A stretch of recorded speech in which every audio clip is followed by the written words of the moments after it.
All right, so I'm making this video mostly just because I've had people ask me before, like, coach people up and, like, what can I do better to get better at tank or something. And so this is just kind of just an addition to my previous video about all the tank macro that I've learned. This is kind of just, I don't know what I'm going to call it, like tips and tricks on how to become a better tank player and what it means to be a good tank player and like all the stuff that goes with it. So let's kind of start this off here with a couple just tips that I have about early game, right? Now, I'm not really going to go through comp draft. Um, you just kind of have to know. You can learn that from other things, right? You can talk to people, but just kind of learn what matchups are good and what matchups aren't. And that'll greatly help you on just like how well you can contest stuff in lane and how good your early game is because of that, right? Like for example, really bad lane, right? Umbreon. Umbreon in lane is really really weak because its secure is terrible, and it needs. I mean, it needs level 4, which is why it's nice. It's a good tank, but its secure sucks, right? So if you pair that with another attacker, because your attacker is usually going to be bot, so like Delphox. Delphox secure sucks, and it takes forever to get online because it needs 7. Like, this lane sucks, right? If you're going to play Umbreon, you'd want something more like Mew here, or you'd maybe want like Pika or A9 or something with secure. So just knowing those matchups in lane and then seeing the matchup on the other side is just something really valuable right off the bat to make sure that you're doing well, right? Like if they have an Umbreon on their side, you shouldn't be letting them have their farm for free, right? Just contest it and make sure that they don't just get free evos, right? Really try to prevent them from getting what they want if you can help it, right? Like if you're Snorlax versus an Umbreon, like you should be taking all their farm. Realistically, unless the attacker is securing with them, you will never lose the secure against an Umbreon as a Snorlax, like if you know what you're doing, right? So it's just kind of like my first tip right off the bat. Anyway, second tip, and this is something that people do not do enough, and I really need it. Really think this is like going to level up your game early. Also have a demonstration that I can do later because I'm actually going to pull up Unite and do it for you. But it's how to secure farm and how to pull farm, right? How to there's the concept called leashing, right? How to make sure that you can get farm in advantageous positions for your team, and so the enemy can't like it, or just disadvantage them from trying to secure it, right? So let's say this is a really good example of it. If you're like Umbreon in lane, right, and you don't have the greatest secure, this is really important for you because you would really prefer to have the farm in disadvantaged state for them to try and secure it, right? Let's say you're playing for this middle one here, and noted like these bushes here, on depending on your map, right, they're gonna be like halved, like it's something about this much on the Groudon pit, so it's quite a bit smaller, but right? What you really want to do is you want to, what most people do that I see almost all the time is they just come up here and they tap, tap, tap, right? It can like walk this way or that way, depending on like who gets it first. And then they just run up and just burst it with secure, hoping that they'll get it, right? But that is hoping then that your secure is better than theirs, right? So like if you're Umbreon here and the opponent has like, I don't know who's got really good, like Water Gun off of the Slowbro. You are not going to win this, right? If the Water Gun is on time, you will never secure over Water Gun.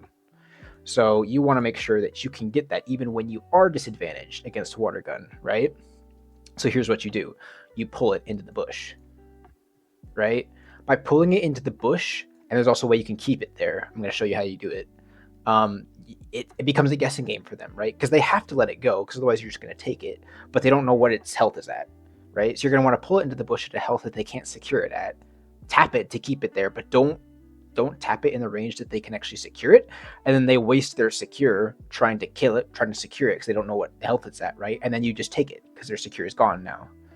This is something that's really important, and it will honestly dominate you lanes. Like you start winning lanes, like you'll see me do it. Unfortunately, it kind of depends on your attacker too, because if your attacker doesn't do their part, it won't get pulled into the bush and it's harder to secure then.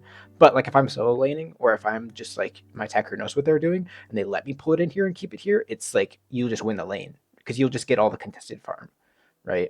And that's just really important because also, right, when it's in the bush, they can't use like auto attacks on it unless they blind auto, but it's really not that easy to do, right? And they also can't use targeted moves, right? So Pika's Thunder Shock or Pika's E-Web, right? Like they won't be able to target it here. So this is just like a really, really powerful thing to do that you should be doing that I see that a lot of people are just not. right? They just like go up here and then just hope that they have a better secure. And that's just, I mean, they're secured better, right? There's nothing you can do about that. So this kind of evens the playing field a little bit and makes it so it's your bonus, and also then rewards you for getting there early, right? Because if you get here late, they might have already pulled it, right? If it's already walking this way towards their side bush, you're not going to be able to pull it into your side bush. So this is why knowing the timers and being there when it spawns is really important, especially early. Right, this all kind of goes out the door late game, just because early game your levels are so much more important, and each piece of farm, each individual piece of farm is so much more important. And I think people just undervalue that quite a bit. They go for kills. Oh, that matters. No, I need my Evos. I need my attacker to get online. I need power spikes, right? That's the most important thing early game. I mean, kills are nice because they can get you experience, but the Bunnelbees and the farm are worth so much more than that. So, basically, what you do in order to pull this, right, is you tap it. It's best to do not a melee attack. Because what happens is if I were to come up here... I'll kind of have to like I'll show you when I do it myself. But basically, I love to shoot what's it called, Swift? I think that's the name of it, like little star shot thing, right? You go pew, pew, pew, and then like shoot it here. This gets it to follow you. If you melee, it's gonna try to melee you like twice. Baltoys especially try to do this to you, right? However, if you hit it with a range, it's gonna walk towards you to get in range. So that's why it's really nice to do it with a ranged attack first. Basically, right? It walks like this, and you keep walking, right? There's a point at which you get too close to the farm, right? Let's just pretend this is just like way zoomed out, right? Let's just pretend that this is the range at which the farm stops moving and starts attacking you, right? So if you are outside of this, the farm is going to walk towards you, right? It's going to keep walking. And then granted, like this, I can't move it with it, but like this red circle moves with the farm, right? It's like this little area around it. If you're outside of this circle, the farm keeps walking up to a limit of its range, right? There'll be a point on its range where it gets too far from the center, and then it starts to turn around, right? You want to, because I mean, about the furthest range this thing can go is about like right here. If this is its starting point right here, right? If this is its starting point, this edge of the circle is about as far as it can go, right? But basically, you try and pull this thing by staying outside of the ring of where it can start meleeing you, right? And this ring is quite a bit smaller, to be honest. Like, this is just kind of exaggerated to show my point, right? But this ring is quite a bit smaller in terms of like actual distance to this guy, right? So anyway, what you do is you pull him with that concept. You keep pulling him, and once he gets into the bush, you get really close to it, right? As soon as you become really close to it, it's going to sit there and try to melee you, and it's just going to keep meleeing you, especially if it's a bunny, right? This is where you can hold it, right? If you just tap it to keep it interested in you, like one basic attack, don't use any moves on it, it just sits there meleeing you. It'll sit there for about 2 to 3 seconds, right? And that's plenty enough time for them to come up and be like, I don't know where it's at, shoot it, won't secure it, it'll be low then, and then you just take it, right? So that's the concept of like leashing farm into bushes. That's really, really important, especially if you have poor secure like an Umbreon. This is really important. Same thing with the bush down here, right? If this is Groudon map and they spawn 2 right here, like this, right? It depends on how you want to play them. But if you're just playing safes, if I say play safes, play my side, I don't want to be up here. Because if I tap it up here, its path is going to be like this, and it takes a lot longer to get into the bush, right? Which is why I always end up coming down here. I tap it, I get it to pull down, and then I get really close to it right on this bush, right? The opponent's going to take this. They have no idea. They might think this is even just gone at this point, right? But you're just here safely tapping it, and then you can see when their cooldowns are used on their side of the farm, or if you just haven't seen them in a while, and you'll know whether or not they have a secure, or whether or not to let this thing come out of the bush or not, or whether to use your secure, right? So anyway, this is just like a way of making sure that your farm, you have a lot better chance of securing farm. And contesting neutrals, like honestly in the early game, if you just have more neutrals onto your side, like you get more neutrals, you win. That's a lane 1, right? That's kind of your early game goal. Now, the way your attacker can mess this up is if your attacker, let's say it's a Latios or something, right? You tap it, and you start to pull it in, but your attacker taps it. Now its attention is going to get turned on to the attacker, right? and it's gonna divert its path to like start walking this way. This is how they can get messed up, right? So if you're an attacker in lane, you really don't want to hit it if you know your tank is trying to pull it into a bush, right? Wait till it's in the bush, then you can both attack it because it won't move at that point. Because once it's starting to attack you, it won't try to reposition to a different target, right? Which is why, like if you're up here and you tap it, right? This is a good way of doing it, right? Let's say it's a mime or something, and the mime taps it, starts walking this way, but then you walk up here, it starts walking back towards you, and you'll notice it doesn't walk back towards the mime, right? It really only gets attracted like twice. I'm not sure if that's like 100% correct, but that's the way it interacts most of the time. Like if you're there just slightly late and it hasn't been pulled too far out of its range, it walks back towards you. And this is really good, right? Because I don't want it to walk towards that bush. I want it to walk towards mine. So getting it to pull this way is really, really important. So even if you are a tiny bit late, you can still get it to redirect if it hasn't walked too far. So I'll show you this, guys, by the way, on like a little bit later on how you actually do this. But this is something that's really important that people just don't do. They just come up here and contest it and hope they get it, right? Just pull all the stops out to your advantage, right? Early game matters more for this kind of stuff than anything else. You don't have to do this kind of stuff late game. But early game, especially, if you have early evos, you can just completely bully them out of the lane, right? They can just get nothing because you have the secure now, and there's nothing they can do about it. That's how you start making level gaps, right? Because if they just get gapped out of everything on their side, then of course they're going to be low level and you're going to start winning the game, right? So this is a huge thing early. Another thing I feel that people don't use as much is scoring to gain experience, especially on the EVs. Most characters can get out quickly or enough to be able to get at least one stack if you're stacking. And depending on the lane, you can like almost sacrifice, right? Because you can get your attacker to do the same strat, pull it into the bush. You get the one score. They're both focused on their side farm, and then you still come back to be able to contest something, right? Scoring, especially with EVs, is a really good way of getting your EXP higher than theirs. But yeah, that's kind of all I've got for the early game. Some strat that I kind of have been saying recently to newer teams is a good way to kind of start macroing your way or out macroing the opponent is in maps that have a Drago. The Aleki lane is really important because if you push the Aleki into the goal zones, it starts breaking. And then at a point, if both goal zones are lost for you, if this goal zone's gone and this goal zone's gone, and you have an Aleki pushing from this lane into your home pad, if this hits home pad, the enemy team can completely abandon the mid objective, score all their points on home, and then just stop playing the game.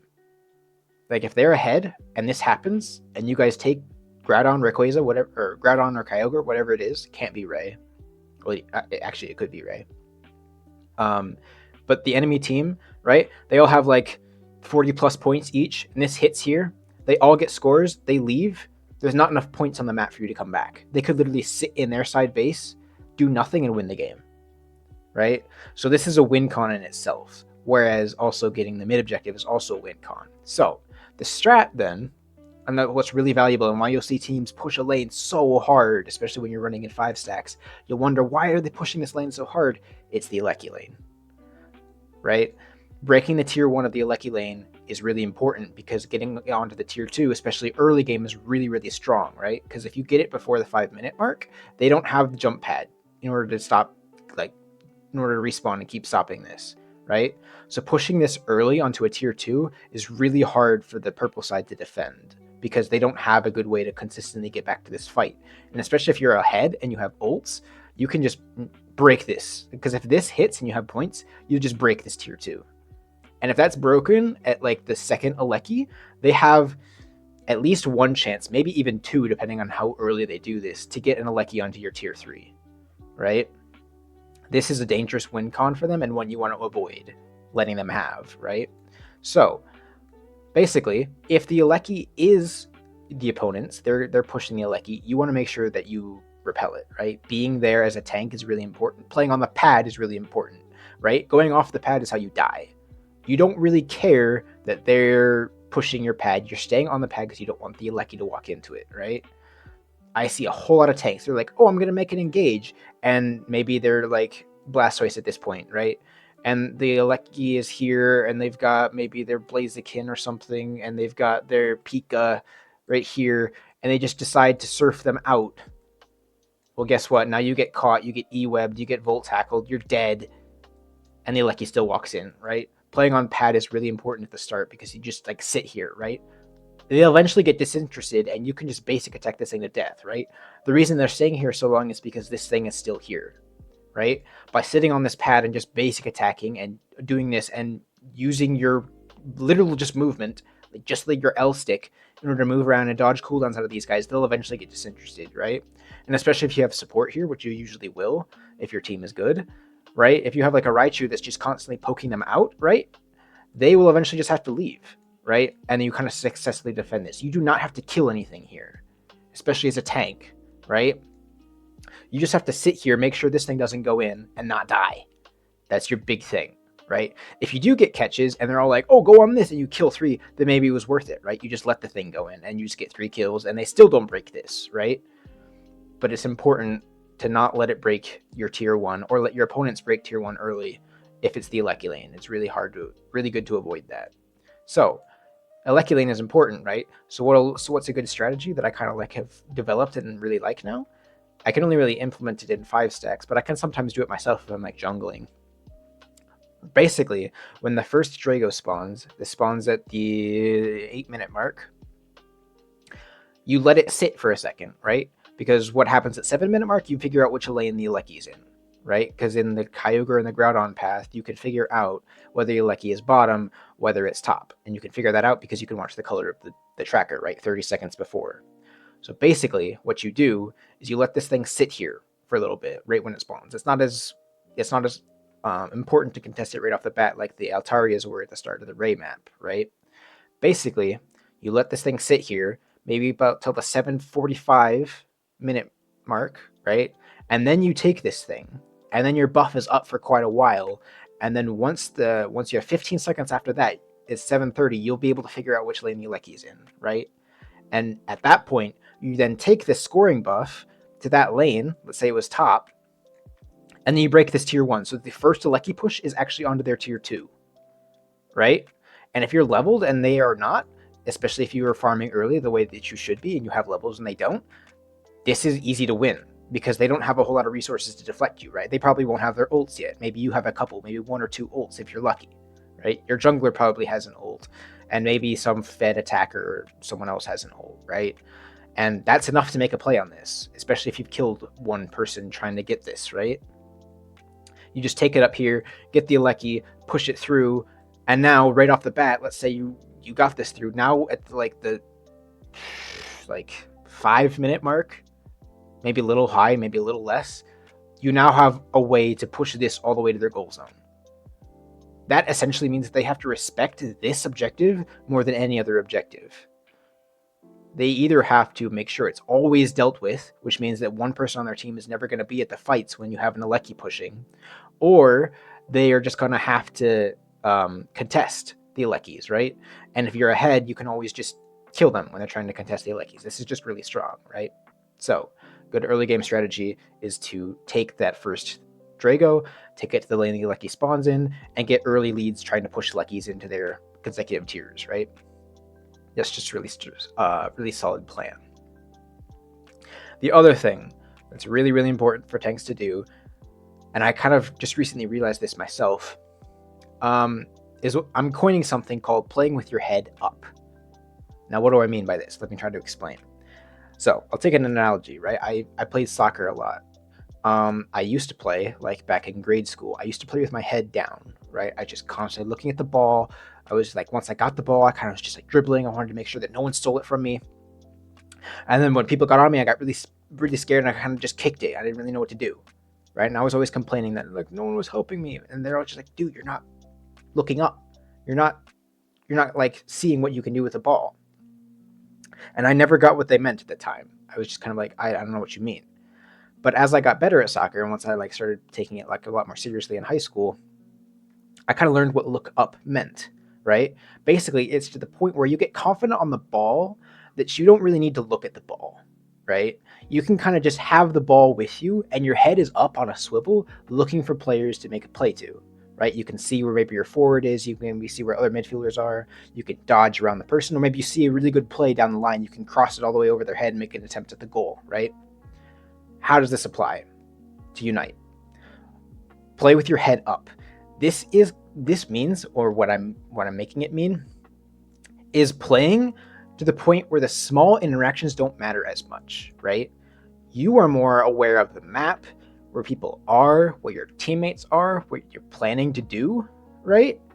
And that's more important than what you're currently doing, right? If you watch me on stream a lot, or just like one other things, I'm constantly thinking to myself, constantly scrolling the map, constantly looking at what's happening in other lanes. This is kind of an example of what I mean with playing with your head up, right? If you get so stuck into just like, I need to contest this wave, I need to contest this Altaria that spawns right here, I need to kill this guy, I need to get a score, but you're not seeing the whole bigger picture of what's happening on the map, where your team is, where the team isn't, right? Like if you don't see anyone on this map on the enemy side and your tiers are up, that's dangerous, right? You get a lot of good vision because of the tiers, and if they're not at any of them, you don't know where they're at, right? Making rotations at that point is then really dangerous because that means they're hiding somewhere, or they're somewhere you can't see, right? So this is what I mean by having that awareness. It's kind of an awareness thing, right? And when you're playing with your head up, it allows you to make those plays. It allows you to see what you could do, right? When you're playing with your head down, so focused on playing for the current thing that you're doing, or so focused on defending the goal, that you don't see other stuff happening, right? You don't see that maybe the jungler is missing. It could be rotated to your lane. You don't see that when you contest this guy right here, that he might have backup that just comes and wipes you, right? That's what I mean by playing with your head up. It's an awareness thing. And good tanks are the ones that can play with their head up and are aware of more than just what they're doing, right?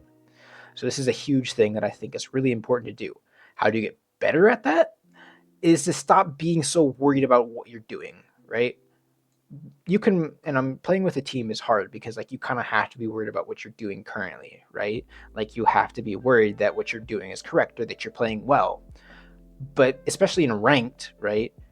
You got to think a little bit more beyond that, which has kind of gotten to the point where I'm like, I'm really good at now predicting, oh, hey, they just showed top. They were just pushing the Aleki. Now we don't see them anymore. I don't see dots on their map, knowing that I don't know their jungle's not up. I don't see the dots on their map back here because maybe we haven't broken their tiers. Where could they be? Probably pushing bottom, right? Or they're going to set up and back push top, right? This is the kind of stuff that you get when your head is up and you start making these predictive plays and can rotate before the stuff happens, right? Because if you see them down at bottom and then you decide to rotate, you're way too late, right? That kind of predictive stuff happens when you play the game long enough and you play with your head up and you realize that stuff is about to happen and you can pre-rotate, get ready for it before it happens. And that's when you're really good. Like, oh, you're always in the right space. How are you always there? Because I know, right? Because I'm playing with my head up, because I know that they're going to do that because they've done it before, right? You get that through repetition, through recognizing it, through repetition, right? Just playing it, you're like, oh, what happened? Well, that's great, but like recognize it next time. And the more you start to recognize it, the more you start to play for it. And that's how you start to get better at that. So that's just kind of another big tip that I have right there. Okay, some other stuff. Team fight. Macro and micro. I won't talk about macro because I have a whole video on that before. So if you guys want to know more about that, you should watch that video. This is more about tips on how to get better at your gameplay, right? In terms of micro, your cooldowns are important, right?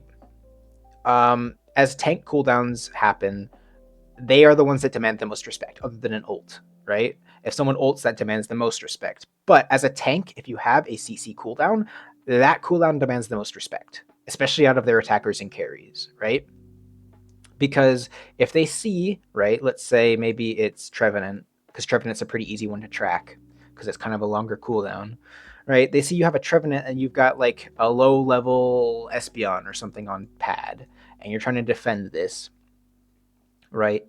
And they've got this is a really good example. It's kind of I'll kind of exaggerate it to drive the point home, but they've got a Leafeon that's hiding in this bush that you don't have vision of. You don't know it's there, right? They have their tank down here, and they've got maybe their a Greninja or something, right? Right. The second that you leave this pad, or the second that you, let's say you have Horn Leech, right? You go for Horn Leech, right? Maybe you miss. If the assassin is good, this is the exact moment when they start to play, right? And the exact moment, especially in team fights, that they start to look at your attackers, right? Let's say this is a team, this is a pseudo Ray fight at the bottom, and you're trying to take an engage, right? As soon as you use your Horn Leech, this is just like the green light for other people to start diving, for other people to start doing things, right? Because your CC button is down. You don't have a way to stop them if they try to do what they want to do, right? But if they're good and they know this, and you haven't used Horn Leech, they know as soon as I jump in, this man's just going to Horn Leech me, this guy's going to like Psy Shock me, and I'm going to die. Your CC move demands the most respect, right? Which means that if you use your CC move without really a whole lot of thought to it, it becomes useless, especially if you miss it, right? Like if you take an engage on the Snorlax, well, your like anti-dive only move that can like stop me from doing what I want to do is now used on the tank, which means these guys just get to walk past me for free and just delete my backline, right? I think this is really important, especially if you see me playing. I'm always like, take engages on targets that matter, right? And if you don't take an engage on a target that doesn't matter, don't engage. Save that in case this guy tries to jump early, right? And then you can stop him from killing your attacker. People that just like throw out their cooldown because they saw someone in front of their range and they're just like, I'm just giddy, I'm trigger happy, I want to use my cooldown because I have it up. That's a really bad way to play micro, right? Your CC buttons demand the most respect, and you zone space because they're up, right? Like if you're playing through here, right? Let's say that the Snorlax just uses his Heavy Slam, he maybe uses his block even as well. This is now like, oh, I'm free. I just get to walk forward because there's no threat of you using any kind of move on me. I just get to take this space for free, right? But if I have it up, that means that they can't even do this, right? If they move into this space, I can kill them, right? Or I can stun them and they could maybe die from my damage, right?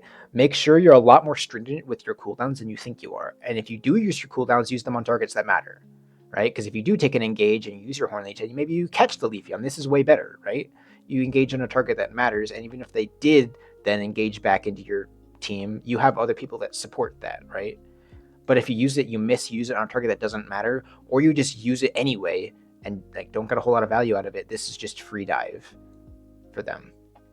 So your cooldowns, even if they're not used, command space, and I think people need to recognize that more. Okay, what's the other tips?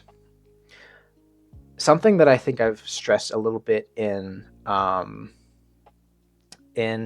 playing on stream and whatnot is you realize what people mean when they say I'm getting walked at. You realize what people mean when they say I'm getting dove, I'm not getting any help, when you play the roles that are saying that, right?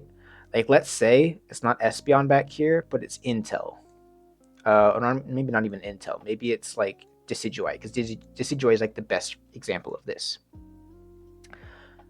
Right when I said, right, used your cooldowns and you went forward, maybe you caught something that didn't matter, like their Vaporeon, something like that.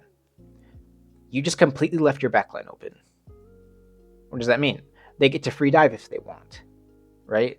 Leafeon just could like come in and just ult the Desi for free. There's really nothing it can do, right? This is kind of something that you see a lot with new tanks, and they also don't really realize it's happening. But if that tank player themselves plays this Desi role, and the other tank, that maybe it's a random or maybe it's a different player, does this exact same thing and engages forward, and they're playing, the person that's trying to learn tank is playing this Decidueye and then gets dove on by the Leafeon, they realize what the Desi meant, what they're getting walked at, they're getting dove, you're using cooldowns when they're not supposed to be used, right? I think it's important for tank players, even if you don't main the roles, play them a couple times, right? Realize what the other players want, the players on your team want, what the opponent wants, what speedsters, what divers want, and you realize a lot better how to deny that as a tank, right? Because you know how they think. Like the Desi just wants to sit back here in peace and pot shot the enemy team the entire time, whereas the speedster wants to deny that, and their side attacker wants to do the same thing, right? So if you're a tank and you have vision of their entire team and they're on that side, you know that your attacker can do what he wants. But if you don't have vision of this guy, he's like way up here taking a wide flank, you got to be aware that if you dive through here, they could maybe do what they want to do, right? Your ultimate job as a tank is to deny the opponent what they want to do, right? Because stuns are such an important part of Unite. And so I think you should be thinking of that a lot more than just like, I need to make an engage, right? Use your cooldowns to a way to best hinder the opponent, not just to take an engage. Because engages don't always have to happen. Maybe you don't even have to engage if you get picks, right? By denying someone what they wanted if they got too jumpy, right? So that's just really important. I've played a lot of like Diver right now because it allows you to realize what's happening to your attackers, right? Because the Diver's doing it. If you watch any of the really good tanks, you realize as soon as their backline gets dove, they pretty much instantly turn around, right? They're instantly making sure that their thing gets peeled, or if they're not, someone else is, right? You need to protect your damage, especially in team fight, because that's what's going to win the fight, right? Not you. You can make a great engage, but if your damage doesn't do anything, then you're going to lose because you just don't have the damage. That's just how it works, right? So protect your assets, make sure that they don't die.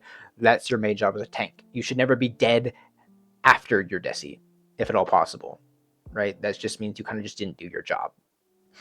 I mean, sometimes you can trade your Desi, right? Maybe your Desi's back here, they have one Leafeon, but the entire rest of their team dies. Well, then it's a fair trade. You got 4 of them, they got 1 of you. You just turn back on the Leafeon and it's dead, right? You just got to make these evaluations, right? Cost benefit. That's what makes a good tank, and that's what you just have to like learn. That's something that you can't teach. But it's something important to realize, recognize, right? Because the first step in learning it is recognizing it. Because if you don't even know it's happening, then what can you do, right? So that's the big thing. The last couple things that I have, there's not really a whole lot here that needs to be said. Obviously, like know matchups, right? The more that you play the game, the more that you know the matchups, the more you know what you can and can't do. The more you recognize what's a good matchup and what's not, right? Like something that I really hate doing is when the opponent has like Blissey and Machamp on their team. Picking Mamoswine is like a terrible idea, right? Because like Mamoswine's like main move, right, is Ice Fang, or that's what it's mainly using competitive. And if you can't Ice Fang the champ, the Blissey, or the thing that Blissey targets with the shield, you're kind of screwed, right? If that was the comp, I'd pick a lot more things like Umbreon, Snorlax, maybe Crustle for the wall. It's a lot easier to deal with that stuff that you don't have to hard CC in order to deal with, right? You just throw up the wall, the champ has to go around it. You throw a block, the champ go through it. Champ can't go through it. You mean like with Umbreon, right? But something like Mamoswine that matters a whole lot on hitting Ice Fang or Earthquake in order to start stuff is rendered essentially ineffective, right? That's just matchups that you have to be kind of aware of that are good to pick into and not pick other things, right? Like I hate playing a Crustle into an Umbreon because as soon as I ult, the Umbreon's just going to ult and take almost all of my shield, and then my ult kind of becomes useless, and then I'm dead. Right? It's just these kind of matchups that you should be aware of, and you will learn as you play the game more, right? But I think the big thing, though, when you're playing the game is not just to play, right? Play and learn. I think people don't really do that a whole lot. They kind of just play, and they don't really learn. But really good players, if you want to get to that next level, will learn from what they do, and make sure to change it next time, right? If you just keep doing the same thing, you're not learning. You're just acknowledging, right? You're like, oh, it was bad, but you don't take any steps to change it. Well, you did nothing, right? Even if you make mistakes, right? Learn from that. Something that I do when I watch VOD review is note the things that certain people did that were good or that were bad and learn from it. Do it yourself, right? The really prime example of this was like, oh, I remember this one time, and note during this example, there is a bush right here on the Kyogre map, right? I was like, oh, Zugrug is sitting right in this bush when Alecki is walking up, and he's letting his Scyther rip this thing. He's still here, but he's not in vision of this thing. So to their eyes, it's only the Scyther, right? But he's still here in case they push it, because the Scyther can't defend this alone. I started doing this a lot because I was like, oh, that's really, really smart, right? You recognize the stuff, you start implementing it, you start getting better, you start developing strats for yourself, right? That's what I mean by learning and getting better, because otherwise you're just not doing anything different. And how could you become better, right? You're stagnant. That's what you want to avoid. Even if you went down, there's something you can improve, right? Because you know that you did something wrong, and therefore that means that it could be improved later. So that kind of stuff is, I think, the most important for a tank player, especially an early tank player, because the more you learn from stuff, the more you'll start to get better. And especially early when you don't have a whole lot of things riding on your shoulders, you can make mistakes, right? You can learn really, really well from that. Let me think about anything else that I want to put in this video.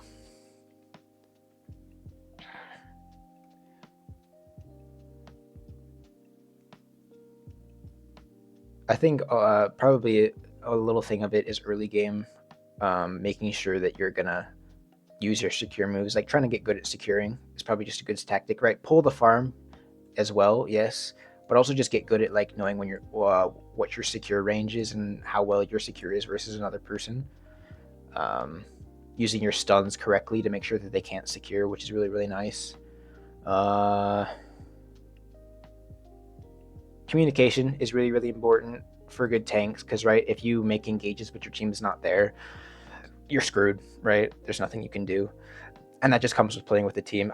That shouldn't have to be stated, right? This is more of like a gameplay video rather than a comms and other thing video. So you should just learn that on yourself. Your team will tell you if you're not communicating. Try to avoid that. That's the best thing. Yeah, I can probably add like random other tips if I needed to, but that's kind of like the core essential part of the tank. You're a lot more important than people give you credit for. Just remember that. Like a lot of the things that they give credit to the attackers or other things is just because the tank was there doing their job silently, right? The fact that the attacker is still alive is because the tank peeled for them. The fact that your team can get engaged is because the tank engaged, right? You don't get a lot of credit for this stuff, but it's all because of you, right? They don't ever really say, "Oh my gosh, this was crazy," unless you get like some insane 3-man engage, right? But if you just peel someone off of your attacker and your attacker lives, they don't give you credit for that, but you might win the game because of it. So just remember that, right? Your job is a lot more important than people let it on to be. And when you're not good at your job, it's obvious, right? All right, so let me switch this over to Unite, and I'm actually going to show you how I pull farm, and we can kind of give you a look at that. Okay, so let me do with my favorite character, Trevenant. We'll switch this here. Yes.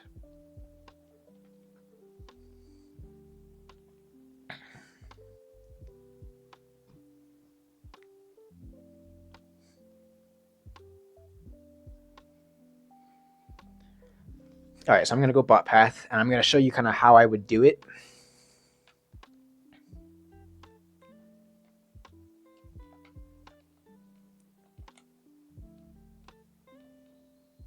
I'm going to get 3 off of these.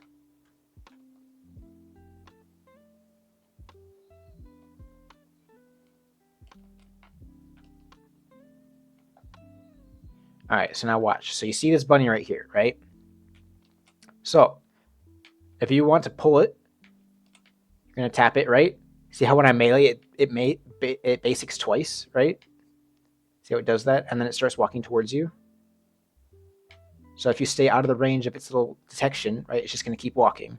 So what you would do is you preferably hit it with a ranged button to get it to come straight toward you, stand right on top of it. Basic it to keep it here. See, I'm holding it in the bush. And then you secure it, right? You see how that works? So if I basic this, trying to pull it into the bush, it's going to do the 2 melee basics, and then start walking, right? Instead, what you want to do, let's get it to tether back now, because right, that's actually pretty far range, right? So it's going back. But if I hit this with a ranged move outside of its basic range, it's just going to walk straight at me, right? And now you can see when it kind of turns that transparent that it's in the bush, right? And I'm staying straight on top of it, because if I walk like this, if I stay like here, it's going to either come into the bush or it's going to walk away from me, and you don't want it to walk away. So you kind of just sit here basicing and then secure, right? So let's do it. Let's do it for like the top side. Oh, I think he already secured it over me, Sedge. Yeah, he's way back there. Let me just turn off the cooldowns and like run top side. Never mind, doesn't matter. We'll just go top side.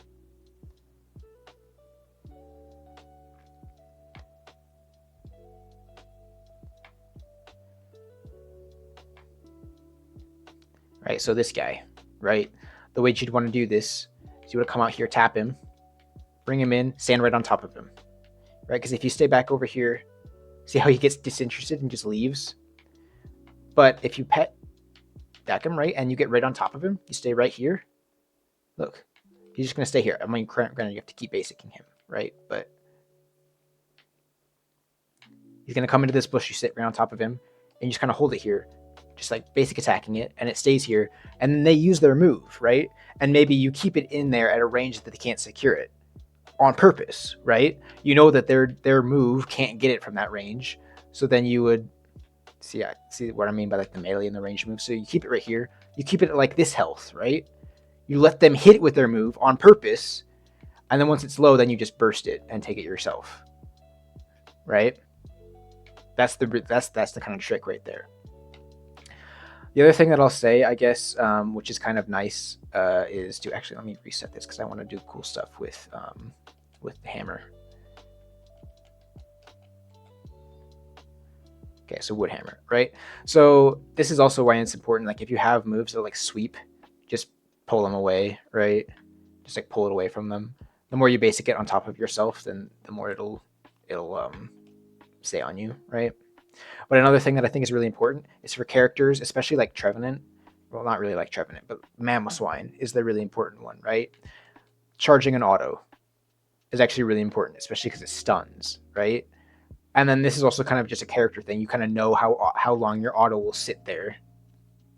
And this is really good for pre-fights, just sitting there. And if you don't know how to charge an auto, right? Because you can't auto when you're moving like this, right? You stand still and hit the button. And then you could just... This is how you can kind of like move and charge your autos at the same time. You just like briefly stop for a second. Not on people, but... Right? So just 1, 2... Which is really nice, because oftentimes your auto is better at securing than your basic, right? Because if you look at the damage here, 179, 179, 233, right? My boosted is worth more. So what I'll do here is if I know that I have a 3-hit boosted, what I'll do here is, let's say I'm playing on this side, right? I'll come in here, coming from the lane, right?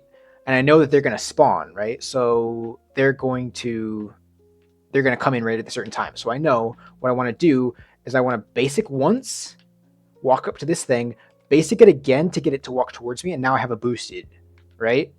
So you use your second basic to get the boosted, but you get it to also walk at you. Because if you basicked twice, because if you basics like this, and then again, now you use your boosted to get it attracted to you, and you'd prefer not to do that, right? Because if they have a really good burst secure, you'd prefer to have your boosted to have the best chance that you have at securing with your boosted. Let's say you don't have a move up, right?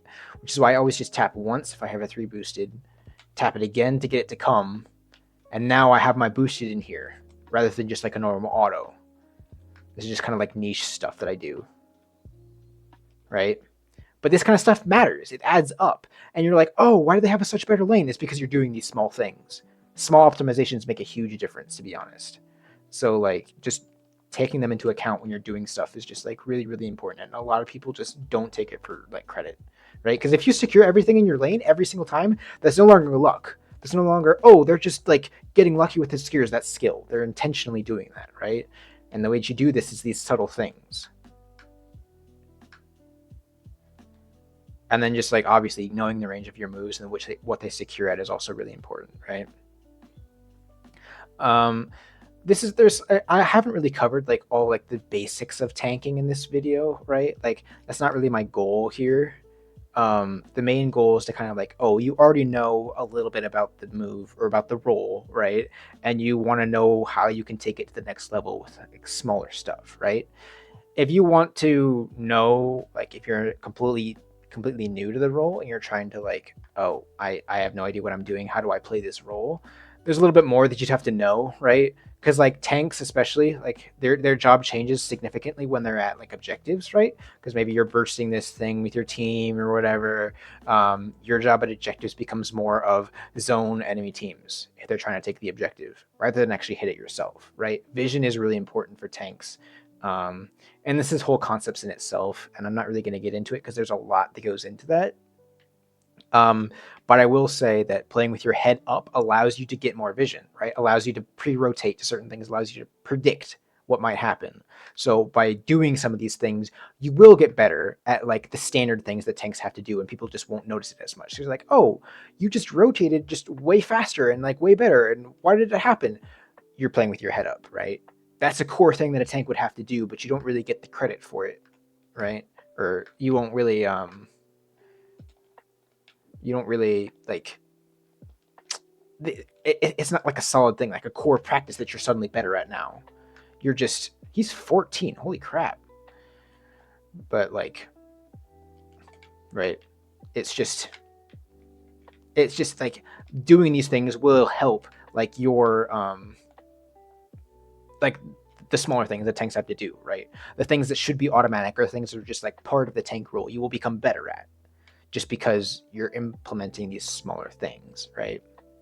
So I really hope this video was helpful for you guys. I know a lot of people have kind of asked me to coach up certain tanks, certain tank players, right? This is definitely not all there is to know about the tank role. Players will be good, right? It's kind of hard to teach skill. You kind of have to do a little bit of it yourself, but all the small things that go into a good player is not all skill, right? There's a lot of knowledge things that go into making a good player good, right? There's execution, and that's always going to come down to your own personal skill. But these small things can add to your execution, right? Like that whole quote of saying like the talent hard work beats the talent if the talent doesn't work hard, right? Like you have to have some talent and you have to play the game and be good enough at it to play it at a certain level, right? But you can take it to the next level with tips like these that allow you to just kind of like outthink, out macro, outperform in the smallest ways your opponent, and eventually they add up, right? You end up becoming level 12 now at the Ray fight instead of level 11. Maybe you come level 13. Maybe now you have like 30k damage instead of 16k damage. Maybe you have 60k damage taken rather than only 40, right? It might not look like a whole lot right off the bat, but I promise you it adds up. So thanks for watching, guys. Hope this was helpful. I'll see you in the next one.